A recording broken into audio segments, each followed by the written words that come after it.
All right, everyone. Welcome back to the channel. Today, we're diving into a book that is going to absolutely shatter your ego. I mean, it is going to take your idea of being a self-made genius, throw it on the ground, and stomp on it until it is just a sad little puddle. We are talking about Outliers by Malcolm Gladwell.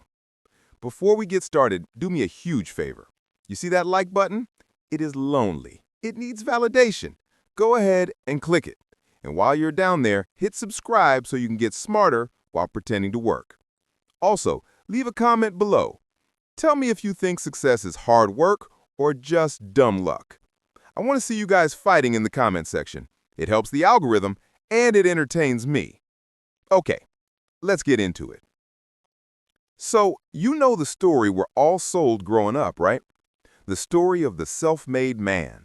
The billionaire who started in a garage with nothing but a dream and a rusty screwdriver. The athlete who just wanted it more than everyone else.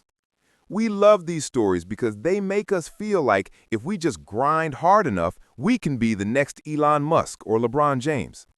Well, Malcolm Gladwell wrote this book basically to say that is total nonsense. Outliers is an investigation into why successful people are actually successful. And spoiler alert, it is rarely because they are just smarter or harder working than you. I know that hurts to hear. You want to believe you're just one productivity app away from greatness. But Gladwell argues that success is actually a cocktail of weird timing, hidden advantages, cultural legacies, and pure dumb luck. Let's break this down into the core lessons because there's some mind-blowing stuff here that you can use to sound smart at dinner parties or just to make yourself feel better about not being a billionaire yet. First up, let's talk about the Matthew effect, or as I like to call it, the birthday lottery. Gladwell starts by looking at Canadian hockey players. Now, if you're Canadian, I apologize for what I'm about to say about your national religion, but stick with me. He noticed something weird. If you look at the roster of any elite hockey team in Canada, a massive percentage of the players are born in January, February, or March. Why? Is it because winter babies are made of ice and grit? No. It is because the cutoff date for youth hockey leagues in Canada is January 1st. Imagine you're a 5-year-old kid. If your birthday is January 2nd, you're playing against kids who might have been born in December of that same year. At age 5, a 10 or 11-month age gap is huge. The January kid is bigger, faster, and more coordinated just because they've been alive longer. It's like putting a golden retriever puppy in a cage match with a slightly older golden retriever puppy who's already figured out how to use its paws. Because the January kid looks better, the coaches say, "Wow, this kid is a natural talent." So that kid gets picked for the all-star team. They get better coaching, they get more practice time, they play against better opponents. By the time they're 14, they actually are better. But it started just because their parents decided to get cozy in April. The lesson here is that early advantages compound. It's like compound interest for talent. We think we're selecting the best and brightest, but really we're just selecting the oldest and giving them a head start. Think of it like video games. Imagine you start a race in Mario Kart, but the game glitches and spawns you halfway past the first lap. You win the race, and everyone says, "Wow, you're an amazing driver." No, you just spawned in front of the blue shell. That's the Matthew effect. Success is often just accumulating advantage over time. Lesson number 2 is probably the most famous part of the book, the 10,000-hour rule. You've probably heard this when tossed around by motivational speakers who have had too much coffee. The idea is that to become a master at anything, whether it's coding, playing the violin, or being a sarcastic narrator, you need to practice for 10,000 hours. Gladwell looks at the Beatles and Bill Gates. Let's look at the Beatles. Before they were famous, they didn't just play an hour here and there in their mom's basement. They went to Hamburg, Germany, and played in strip clubs. And I don't mean a tight 45-minute set. They were forced to play for 8 hours a night, 7 days a week. By the time they burst onto the scene in America, they had performed live more than most bands do in their entire careers. They had their 10,000 hours. Then you have Bill Gates. We think of him as this computer genius, which he is. But Gladwell points out that Bill Gates went to one of the only high schools in the world that had a computer terminal in 1968. Most colleges didn't even have this tech. Gates practically lived in the computer room. He found a way to use it for free at night. By the time he dropped out of Harvard, he had been coding for 7 years straight. Here's the catch, though, and this is the part people miss. It's not just about forcing yourself to do 10,000 hours of work. It's about having the opportunity to do it. If you want to be a grandmaster chess player, but you have to work 2 jobs at Wendy's to pay rent, you're not getting your 10,000 hours. You're getting 10,000 hours of flipping burgers. The lesson here is that practice is essential, but you need the privilege of time and resources to get that practice. It's like saying anyone can have 6-pack abs. Sure, theoretically, yes, but it's a lot easier if you have a personal chef and don't have to eat pizza at 2 a.m. because your boss is yelling at you. Moving on to lesson 3, the trouble with geniuses. We all grow up thinking IQ is everything. If you score a 190 on an IQ test, you are destined to rule the world, right? Wrong. Gladwell compares 2 guys, Christopher Langan and J. Robert Oppenheimer. Christopher Langan is a guy with an IQ of 195. That's higher than Einstein. This guy is literally a human supercomputer. But he ended up working as a bouncer at a bar and living on a horse farm. He never published his theories. He basically lived in obscurity. Why? Because he lacked what Gladwell calls practical intelligence.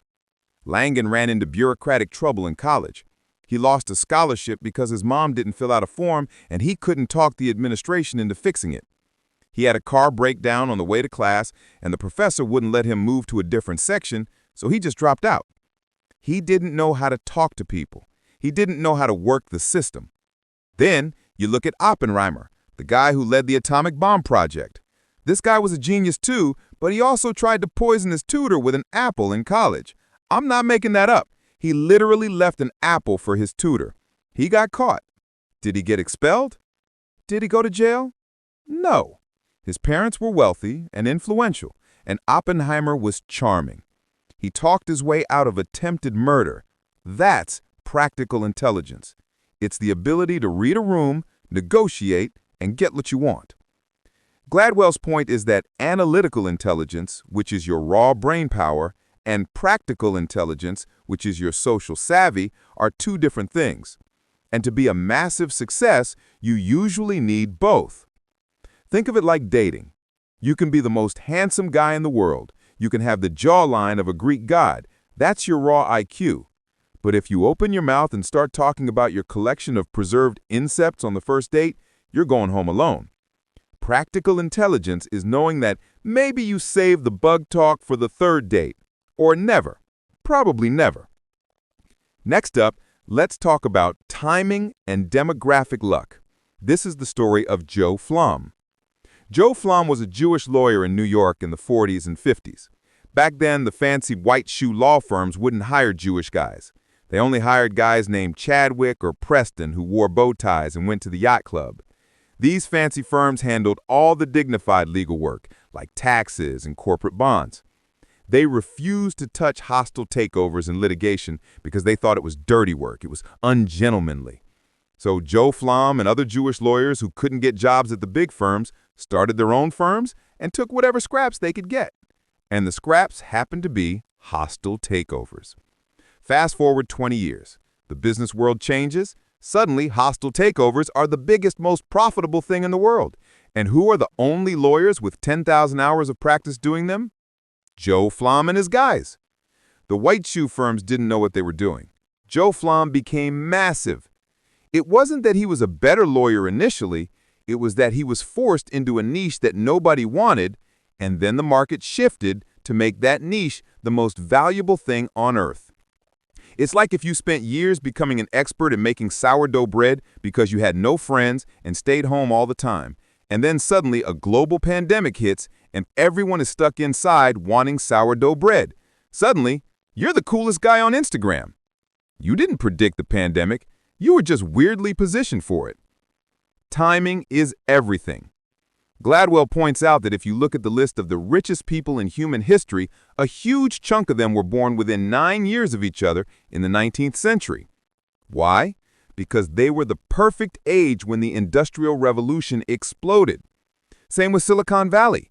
Gates, Jobs, Schmidt, all born around 1955. They were just old enough to catch the personal computer wave, but too young to be stuck in the old IBM mindset. If Bill Gates is born 5 years later, he's just a smart kid playing Oregon Trail.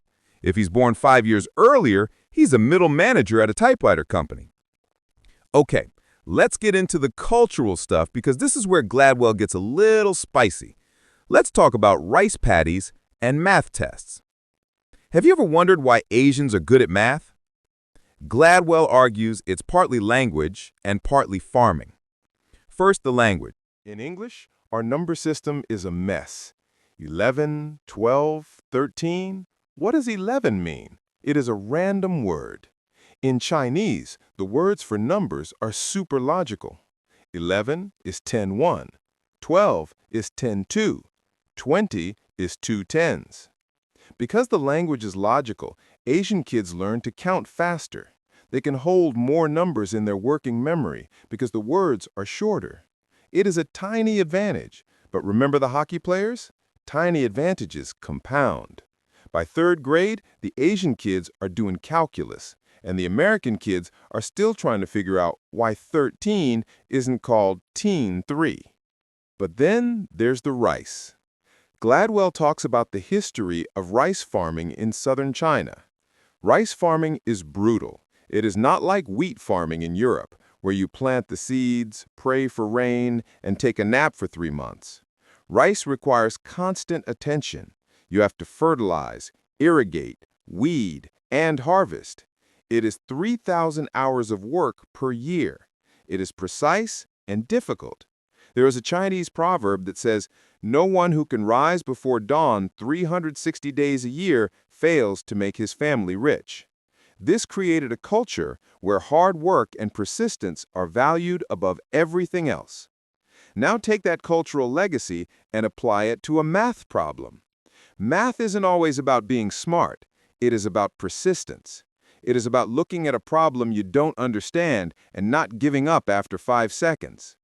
Gladwell looks at data showing that the countries who do best at math are the ones where the students are willing to sit still and struggle with a problem the longest. It is not genetic genius.